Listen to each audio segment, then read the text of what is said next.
Hi, and welcome to another Tonkocast. Number 4.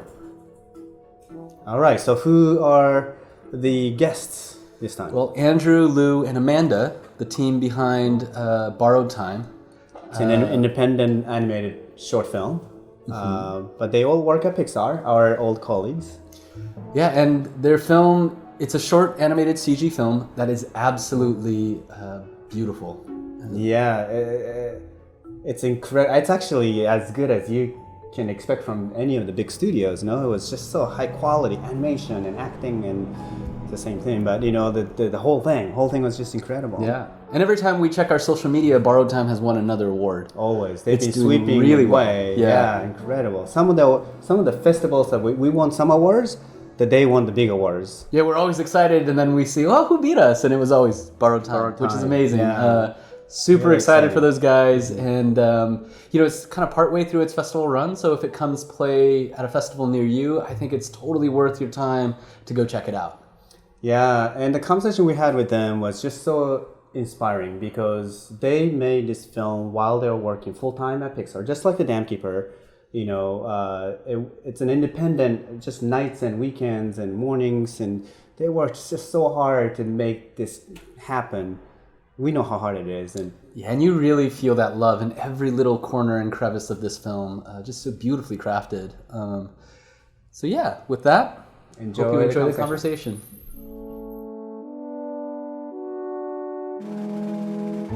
My name is Andrew Coates. I'm an animator at Pixar, and I was a director on Borrowed Time with my partner here. Yeah, my name's Lou Hamou-lhadg. I am also at Pixar, but within the characters department, and also director on Borrowed Time.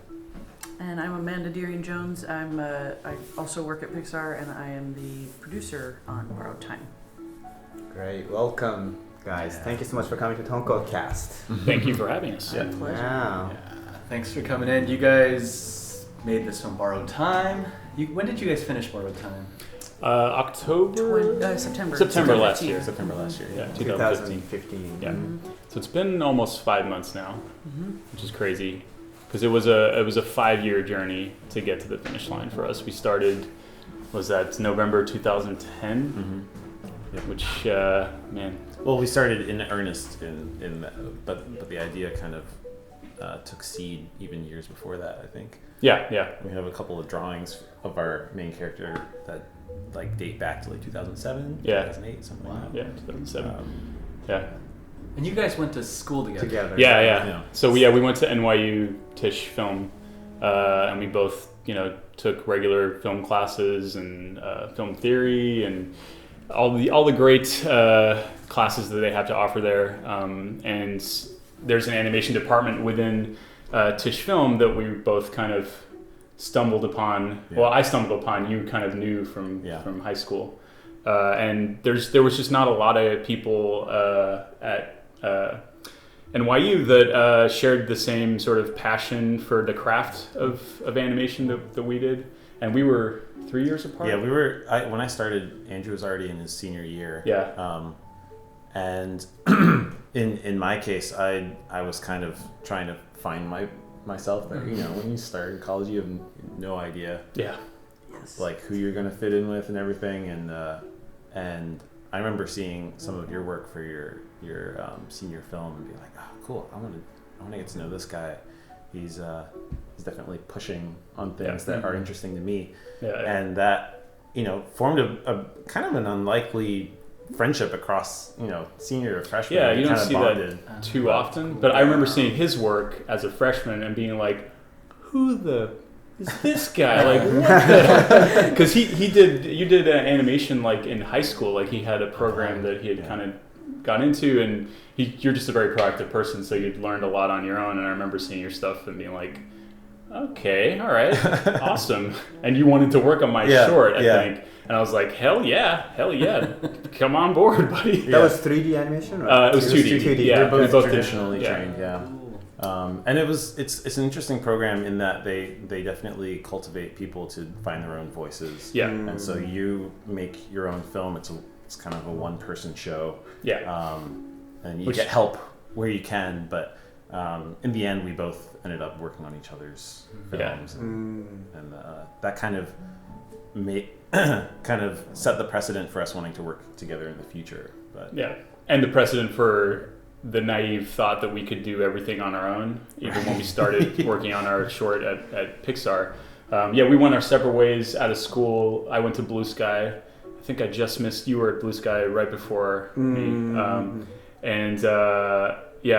I wanted to do something. We wanted to do something across, it was East Coast, West Coast, and this was before really good internet and like great sort of, what are they called? just file sharing. Yeah, file sharing software and programs and stuff was not there at all. Yeah, it was. We were like on Instant Messenger, and like it was just horrible. And we quickly realized there's like no way we're gonna be able to direct something together and actually make something across the. That's just a the random US. idea, or you guys were already working on borrowed time back then?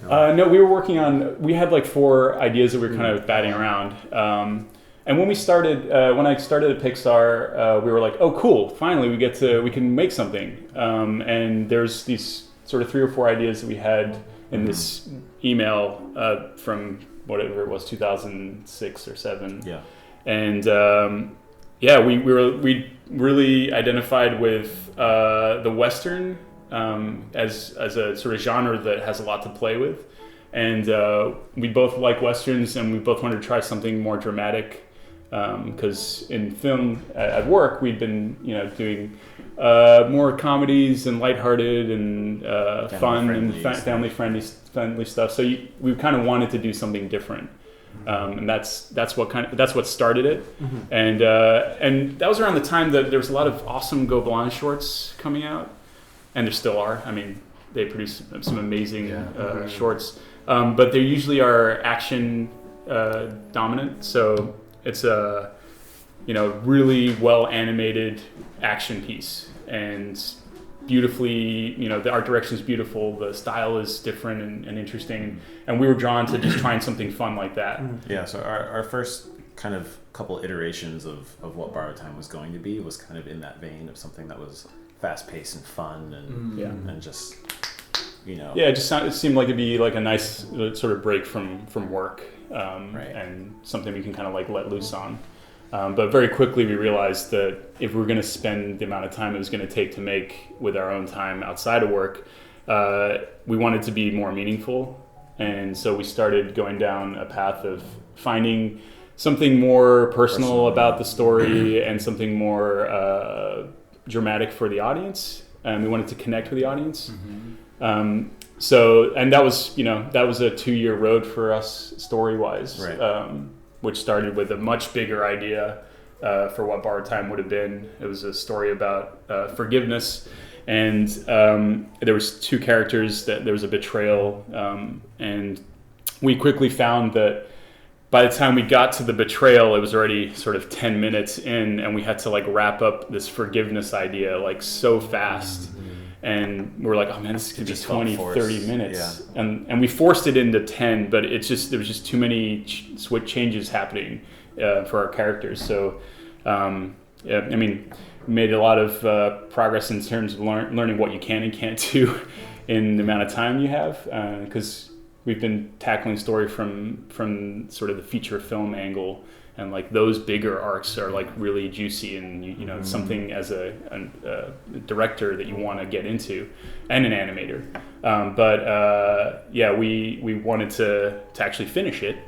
So we're like, okay, what are we gonna do? And we tried. We literally have 5 or 6 full different animatics of this thing. Yeah, where we took the story and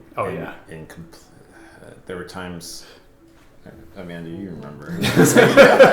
We were like, okay, that's great and all. Let's pretend that all these players that we have are completely different people, and their relationships are flopped. And what if we went in this direction? And tangents that took us months to explore that in their own right are interesting films, but ended up not being necessarily capturing what we wanted to say with the piece. But it's really interesting, especially looking back on some of those, to see things that we may have dismissed them for that, Yeah. In hindsight are actually perhaps not, so bad. Yeah. Or things that we fell in love with that really probably we should have worked on more. And, it's kind of a fun little time capsule to have, and I'm sure you guys are familiar with that sort of stuff of just like looking back on your reels and your work and having that hindsight. But ultimately, we kind of reached this point, this tipping point where we were, I don't know, maybe almost 3 years in on story, and at the same time we were, developing a lot of the tech that we would need to get the thing done, and we kind of we did all the design, and like we had already modeled and rigged a few of the we just did anything we could to keep the motivation going. So you knew, just while you're developing your story, you knew it was going to be a 3D animated. Yeah, sure. Yeah. We made that decision kind of early on. We were going to make it in 2D, and it just seemed like a shame to have all this knowledge of a medium that hasn't been explored too much in a different way, and to have access to as many friends as we do that are talented at that sort of stuff and could really help us. If we were to do a 2D film, I think our pool of resources would have been much smaller. It might have been more manageable. It probably would have been.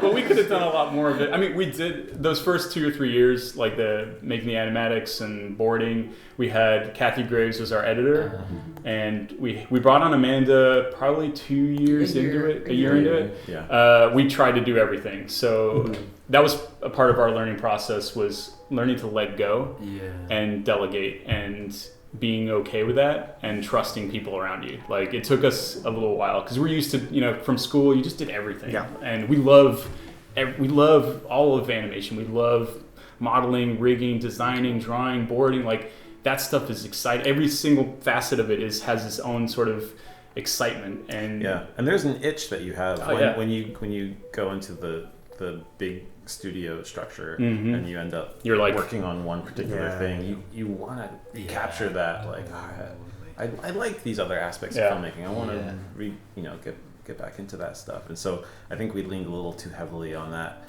at the beginning. But it was also a way for us. It worked out in two ways. One was we kind of made this thing that forced us to commit. Where we had done so much work on it that even when the story wasn't working, we were like, well, we can't just abandon all this work that we've built. We had some low lows, I remember, because that's when we had all these versions that we tried, and we were trying to pare it down into a new story, and it just wasn't working, and we weren't getting what we were thinking out of the piece. Like, it just wasn't shaping up the way we wanted it to be, and we had all these assets. At that point, we'd had brought people on. People had done work on it, and we were like, what are we going to do? Like, we can't not make this. Even though it felt like we'd learned so much about storytelling. Not that we were experts or anything, but we had made such strides from where we started to where we were at that point that we're like, would we do this movie now? I don't know, man. I don't know if we would. We haven't been able to crack this. So we were like, no, we have to make something. So in our desperation, we were like, okay, let's just make a teaser. Let's just cut all this other stuff out, focus on one part of the short, and then build a teaser around it. And we had an idea. We took it from being a little over 10 minutes to just under a minute. We just stripped everything. We took one pivotal moment that could kind of represent that mood, and we worked with that for a little bit, and it was heartbreaking, especially for everybody else on the team. Yeah, the team was a little sad. They stuck with us, but they were a little sad that it was going that direction. So then when it kind of became clear from that what you actually wanted to say, and were able to build it up a bit more, that was a big turning point, and it was a huge deal for the crew too. So Amanda, just I'd love to hear, you worked with Andrew back at Blue Sky? I worked at Blue Sky at the same time as Andrew, and my husband is his golf buddy. Yep. I've been playing golf with JV Jones for years. 8 years now. Cool. And Kathy the editor, was also at Blue Sky. That's right. Yeah. And she and I worked very closely together there, and So it took about a year for them to actually, for Kathy and my husband to convince me. Yeah, that's pretty, because I kept being like, Amanda would be probably an amazing producer. And they're like, no, she'd be amazing. They just kind of kept poking me from different angles, and I was so overwhelmed with my day job that I just couldn't see how I could. So which is why I kept saying no. And then it finally hit me one day that I was like, well, if I do want to go down this producer path, this is probably the best possible way for me to find out if I like it. Yeah. And I hate it. And it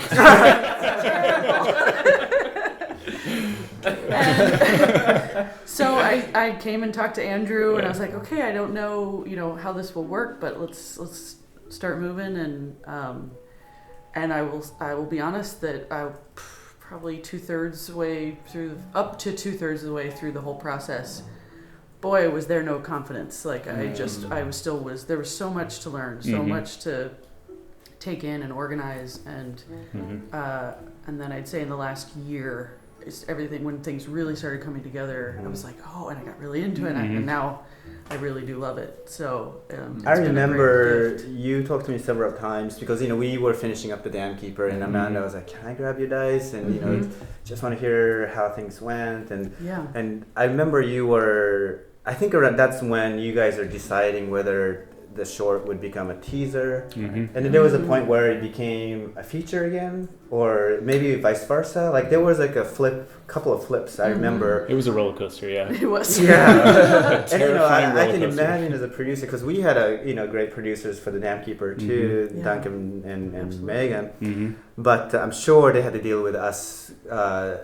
Because we could totally relate to you guys, but we knew what we wanted to say, but we just couldn't quite figure out how best to portray that feeling we wanted to portray. But as a producer, you have to make sure things get done. Yes. And people are happy, people are motivated, especially with this kind of a volunteer-based project. Motivation is everything. Almost, everything. Yes. So I kind of see the producer role as more than anything a facilitator. And then also the partner of the directors, because there is that emotional relationship that you're kind of trying to keep each other up and moving and motivated, and I think all of us went through times where at least one of us was like, oh God, how are we going to do this? But there was always one of us who wasn't, so it was that constant it was really lucky. I mean, I'm sure you guys experienced that too. Like when one of us was down, the other one would pick us up, and that's how we managed to get through it. I can't imagine being on my own directing without like any sort of support system. But I'm sure you guys had you must have a close relationship to weigh the whole film and the decisions it makes and the arguments that could be had, and learning about what's important to each other. We're very lucky to have found the dynamics. This was kind of effortless from my perspective. Yeah. It was really a treat to watch these two, and the way they worked together, the way they fed off each other. They also set an incredible example to the rest of the crew, because as we've always said many times, nobody's going to work harder than you. So that alone, I think, was a big motivator. And also, just as far as like independent filmmaking, people working for free, you've got the things that we tried to feed off of were things like artists who are interested in doing something out of their comfort zone or something they don't have a lot of experience with. Like we had several people that just came in and did something they're not used to doing and completely rocked it. I mean, it was amazing to see the growth. And then and when it came to, I do not think I mastered this in any way, but the thing that I always kept in mind with every request was, I was like, all of these people are working for free. So you have to respect their time. Have to. That has to be paramount. So every email, every conversation, I would lay out what we were seeking, but I would always end it with, tell me what is doable for you. Because I wanted them to always understand that they can come back. They can push back and say, you know what, I really can't do this thing right now, but I could maybe do this, or I need 3 weeks. I'm in a crunch on my show, so I can't, So it was that balance that was always really, really key when asking. And a lot of times these guys were very connected with the artists in the studio, so they were able to contact people, and then I would, or they would find out if somebody was interested, and then they would pass it to me, and I would reach out and navigate that, and then and then also gain interest with showing them things and come see. One thing we did was dailies became all departments. Yeah. So it was a way of like getting people motivated of, hey, we're doing... Anybody could give a note on anything at any time. And there's a lot of great perspective you get in the room when someone it's not their craft gives you a note, because they're the audience, really. Like, they're not, as subjectively approaching the craft. So it was actually really helpful. We got some really great notes from people that had nothing to do with animation notes, vice versa, all kinds of things. There's a spirit to notes that, maybe they don't have the answer, but they're like, there's something weird about this, and I feel like this, and you're like, oh shit, you're right. Yeah. That's so it was a great thing to watch. And that's one of the biggest praises I think we've gotten about what it felt like to work on the short, was just how inclusive and egalitarian it felt for everyone. Because I think that's one of the things that Lou and I, one of our strengths is that we love collaborating, and this was just a really great way to get some talented people in a room together, and we were just lucky enough to be the ones that are pushing and pulling everyone, but like it was its own beast after a while, like, and we could, the amount of trust that we had. It was so open. And there were times when the excitement, to Amanda's point of like, nobody's going to work harder than you. There were points at which it snowballed, and there were people helping us that got so invested that they would be like, I really want to add this thing. And we're like, that's cool, but I don't know if we have time, And when you reach that place where like everybody is elevating each other's work, you kind of it's just inspiring. It keeps us going. You try to ride that wave as much as you can. Totally. Because towards the end, we were having so many meetings and so many critiques of work that we didn't have as much time to work ourselves. And we were still doing it, but we were so tired that seeing the great work that was coming out and being in the room with everyone kind of like building and holding each other up, it was like very inspiring and much needed, because you do all your work, have maybe a lunch critique, something else at night, and then we're there till like 10 midnight every night, working away on weekends, and it was and Amanda would every week and be like, guys, don't do any work this weekend. There was several times I was like, you need to go home. You just go home. You need to go to bed. You need to rest. No, we can't die. Yeah. A little concerned. We'll say yes, but we're going to work, right? Right, yes. Yes, I do. Can I bring you food? So it was... Just to, since the listeners, I'm sure, will be super interested too. You guys started going through the festival route, and then your first award was at the St. Louis. Is that? That was our third festival in. That's really impressive, and it's Oscar qualifying, so you guys were up for running the this long list, year. Yes. That's awesome. That's really cool. Congratulations. Thank you. Yeah. Thank you. That's really huge. And very deserved. Thank you. Thank you so much. Yeah. Thank you. Yeah, no, it was weird though, because our goal for the year was to qualify, and it happened so early, and we were so Which like, we did not wait, what? expect. What? Oh Wait, my! that happened. Like, what do we do now? Let's just keep applying. Keep going. But the whole goal for us was to get the film out there and to put it in front of the audience. Yeah, we made it for people to watch. So, have you been to festivals so far? We've been to one. So far. So I got married, so I had my honeymoon, and then we had back-to-back crunches on features while finishing Borrowed Time. So we were so burned out. I took some time off and just needed to get away, decenter a little bit. Yeah. But we've got some coming up that we're going to be heading to. Because that's one. But you're not saying that your honeymoon was at the festival. Oh yeah, no, I'm just kidding. I was like, guess what, honey? Guess where we're going. No, I think she probably would have murdered me in my sleep, and then hid the body in the trash and then just ran away to Mexico. That balance, I mean, if we could talk about that a little bit, the balance is really difficult, right? Oh, yeah. And Amanda, it's great, like, you know, very much for us too, Megan and Duncan, our producers, had to play a little bit sometimes when we couldn't gauge for ourselves that balance. But that balance between, you know, you guys talked about in the beginning, the personal kind of connection to your film and your storytelling. And, you know, for all of us, for artists, I feel like the personal connection is our life outside of our art a lot of times. But then to make our art and to sacrifice for that balance is like so difficult, you know, to manage all the time. Can you guys talk a little bit, I mean, just because you have a day job that for the most part is, you know, Pixar is a place that beautiful work gets done in those extra hours. And then on top of that, you guys made this incredible film. And that's not 5 years working full time. That's 5 years in the spaces between. And then on top of that, you guys all have personal lives on top of that. And that balance is really difficult to maintain, I imagine. But, I mean, what did you guys learn about that as far as, because I would love to hear just you know, how that goes as far as managing. The passage of time, I think, for us was really deceiving. We turned around one day and we're like, what? We've been doing this for how long?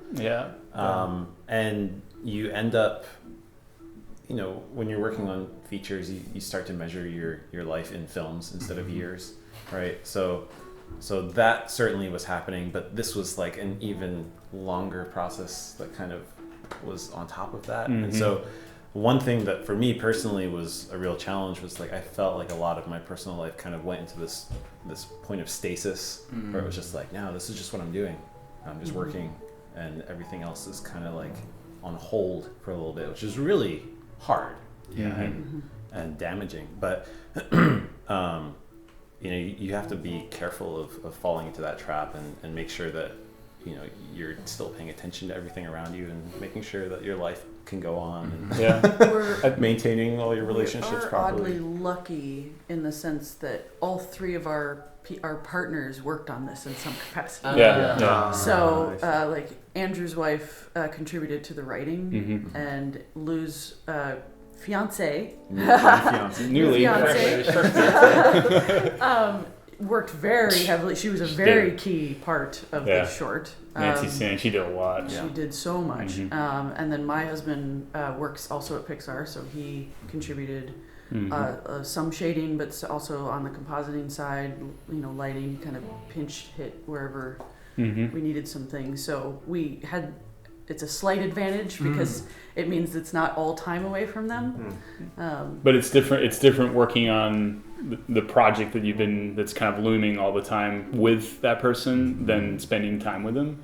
So, I mean, I think the answer is that we're still wading through it and trying to learn about the best way to deal with it. But the lucky thing, I think, for all of us in terms of, like, I'm just going to take it away from just the film, is that we're with our loved ones luckily have passions of their own too, and it actually gives us time to kind of work on our passions and come together. So like my wife does musical theater, and she's a writer, and so she takes time to do that stuff, and that's the time that we kind of spend away from each other. And then when we're both see a moment to like be with each other, we try to capitalize on that.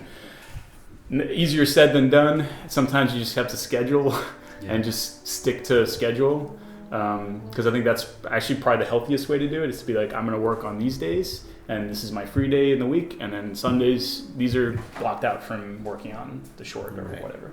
But easier said than done, obviously, because, you know, from moment to moment there are different fires you have to put out in both, right? So, and you have to be there for the film when you have to be there for the film, and you have to be there for your loved ones when you have to be there for them. So and that's part of why things take so long.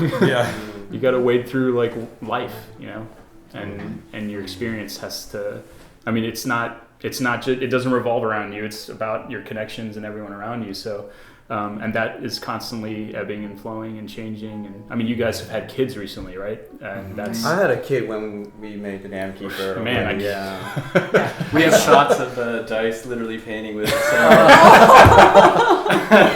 oh, that's great. Wow. But I mean, that's huge, because I mean, the film is almost like your child, right? And to be split all of a sudden, but it's amazing what humans can do and what you can deal with the support from people around you. You need to have the support though, and you need to be there for them. It's a reciprocal relationship. But it's been a learning experience for sure. One sobering thing was one person on our crew didn't have a child when we started, and now his child is 4. And then another friend had not met her husband and now is married and has a baby.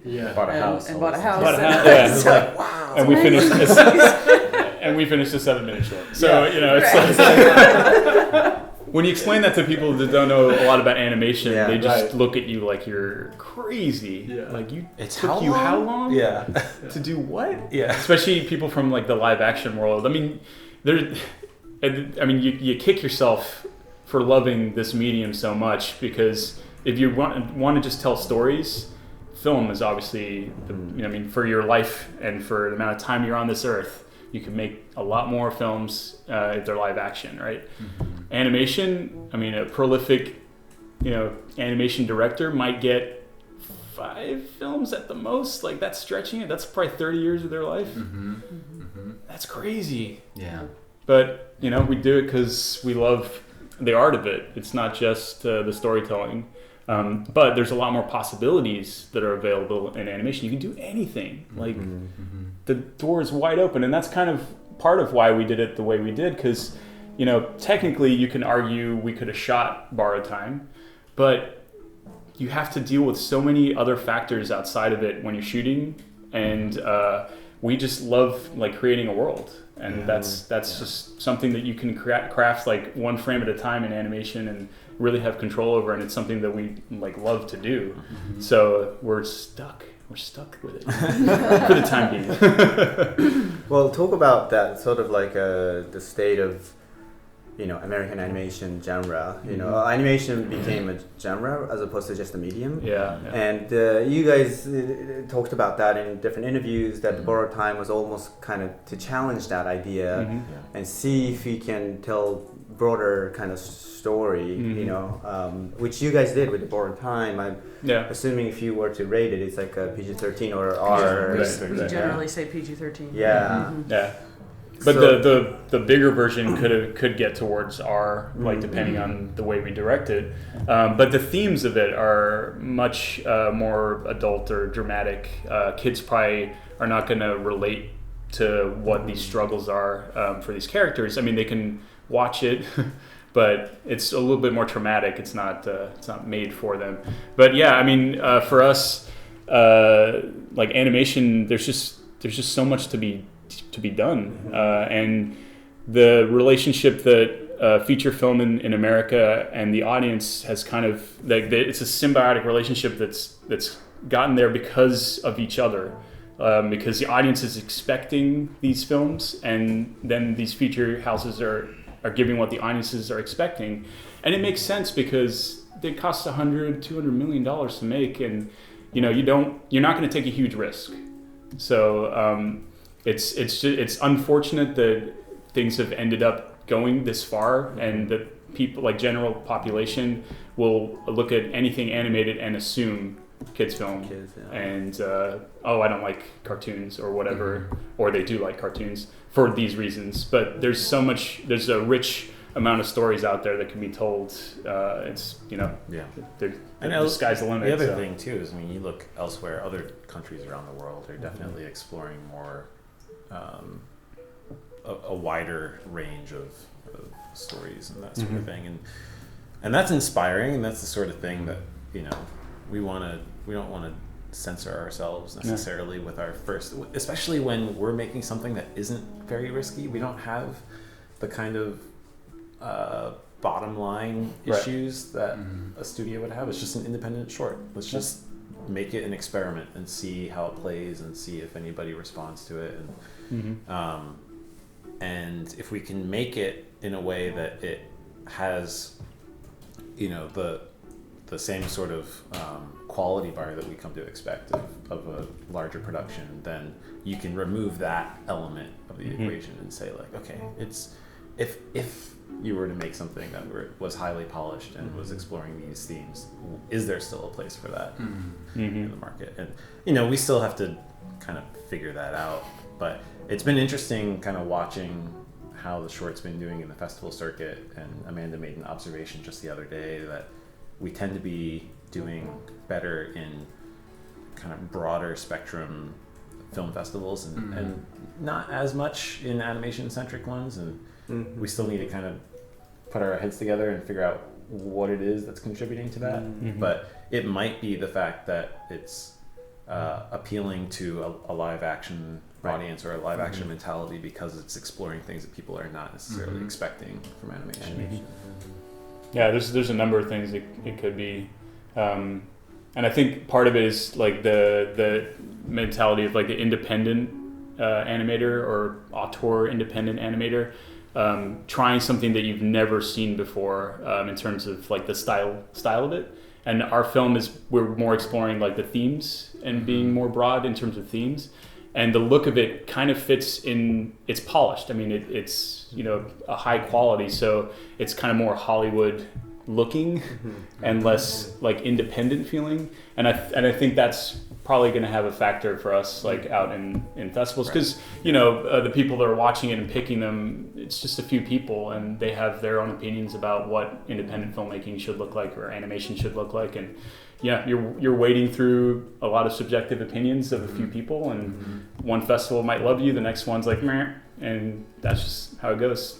It's been a roller coaster for sure, like applying for festivals. I'm sure you guys had the same experience because everyone does, but it's just like every day getting these rejections or acceptances is like, It all depends on who's watching. I mean, one example we always talk about is our first festival was Berlin, and we went to Berlin, and the second one was New York International Children's Festival, and then at Berlin, Dam Keeper was in the kids category, but we were the happiest movie in the group. By far, like a lot of really dark films. Interesting. And then in New York, people are like asking, how come Dam Keeper is so dark? We were definitely by far the darkest film. It was back-to-back experience. It was so different between these two countries. That's amazing. So you could see that there's expectation from the audience that's different from animation. And the festivals too, right? They have their agenda that they're pushing towards, and they're curating a whole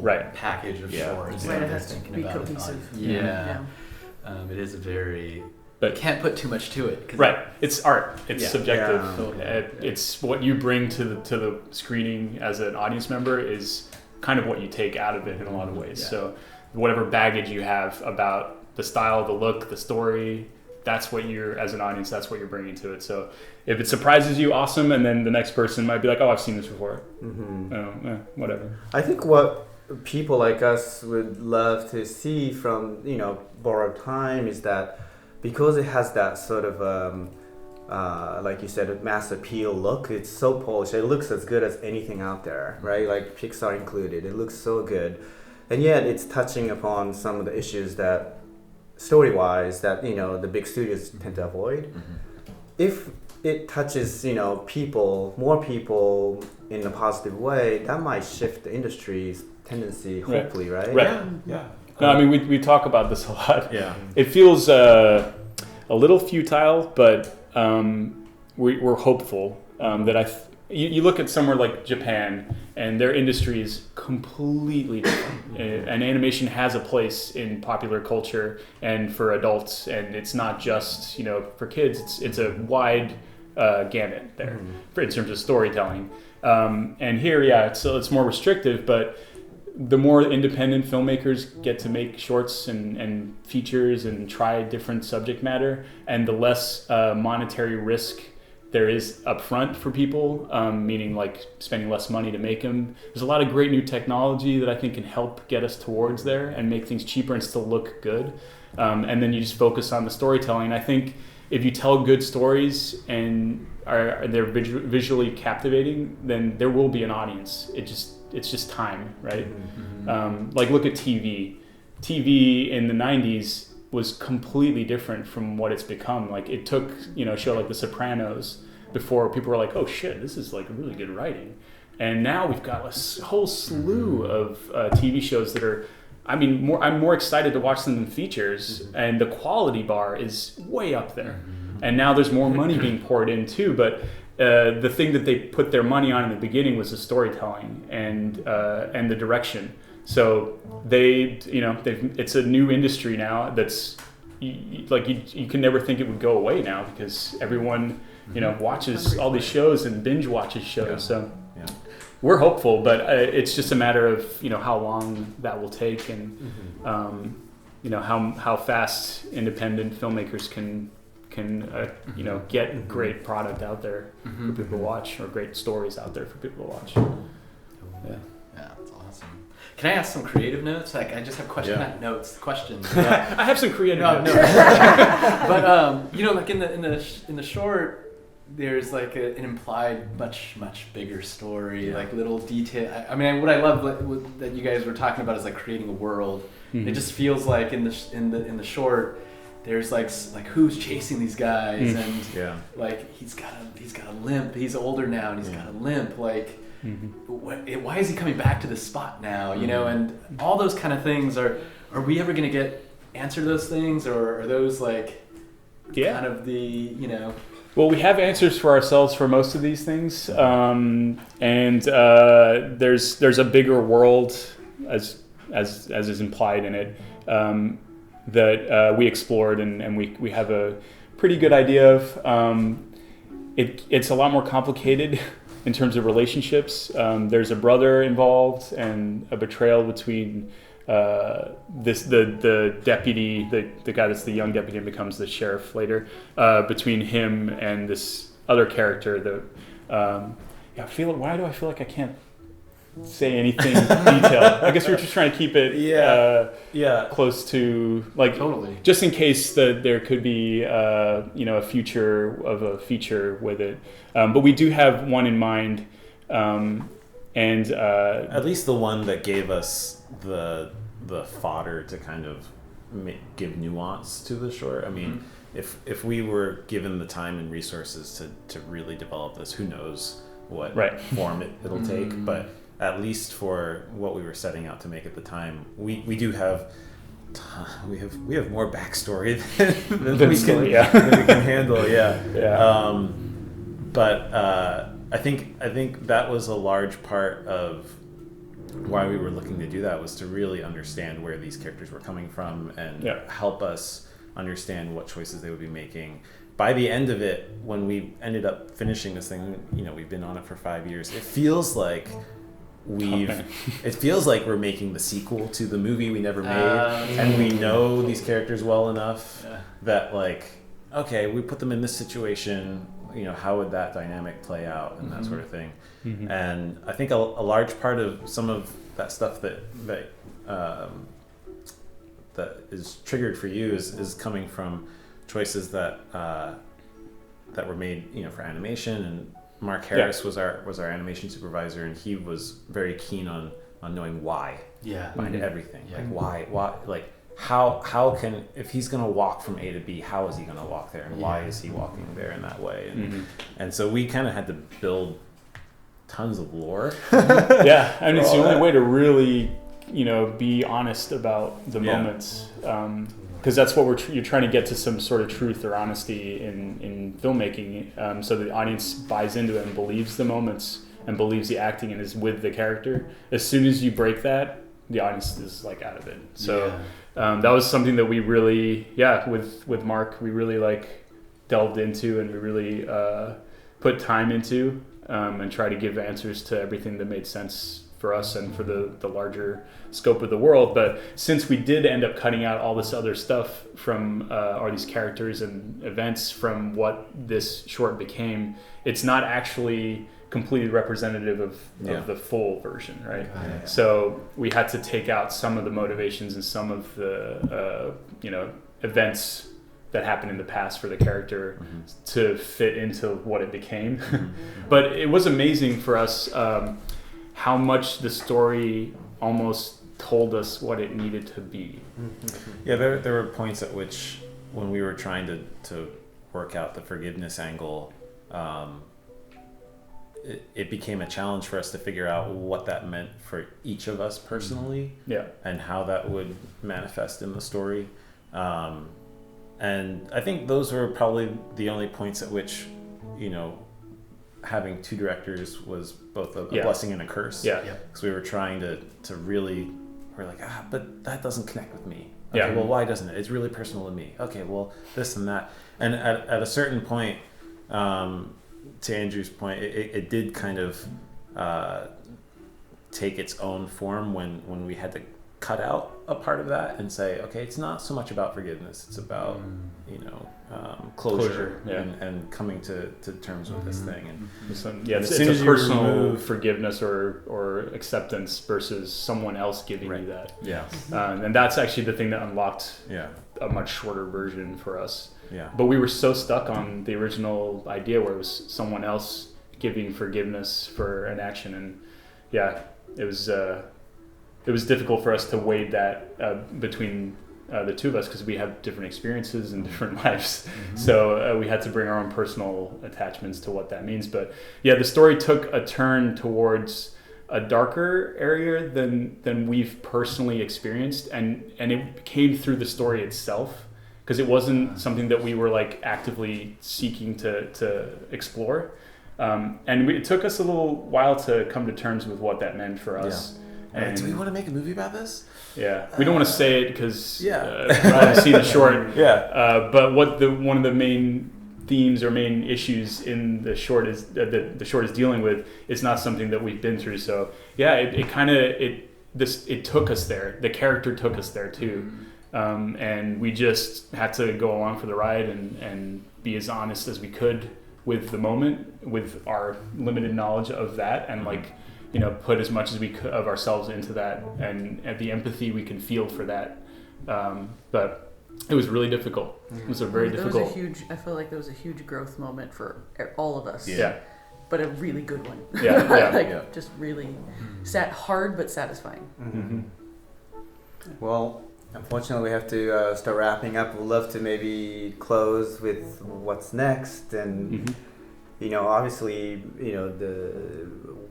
the world of the borrowed time. We'd love to continue to watch again. Just like what we talked about. But also, is there anything that you guys are working on that maybe we get to see from the team? If you guys could each talk about what's next, or even upcoming festivals. How people can watch your film. People are you can definitely follow our Facebook page, which is facebook.com/BT animated short, because we post every festival on there. We're really it's really been an amazing start to the year because we're I think up to 21 festivals so far. And they're basically February, March, and April are packed with festivals all over the country, mostly with a couple overseas. So I think that's keep an eye out for those to know when those are happening. We're kind of riding that wave as much as we can, and in the meantime, putting together some presentations on the making of, and with time as we get some of that put together, we'll be putting out some behind the scenes footage and that sort of stuff, so you can see a little bit more about the characters and the process and the people behind it. I think will be really fun for people to see. We're finding that the festival circuit is kind of a full-time job. So there are ideas that we have that we're going to be developing more past this. I mean, if it was up to us, we'd just be making something else right now because we just love making films. But we can't abandon our child. we've birthed it, and now we have to make sure it gets to college. Yes. But there'll probably be some more festivals. We just don't know because they let you know the month before. We've applied to so many, so we'll just see what's to come. I think we're still waiting to hear from 30 or 40 festivals. So, and I'm not done applying yet. And Amanda's a saint because she's doing all this applying and it's a big deal. Huge lesson. Awesome. Thanks you guys coming. Thank you guys. Thank you for having us. This is so much fun to hear. Very similar to our journey. Just smile as you guys talk about stuff. I'm like, oh my gosh, totally. Congratulations. Thank you.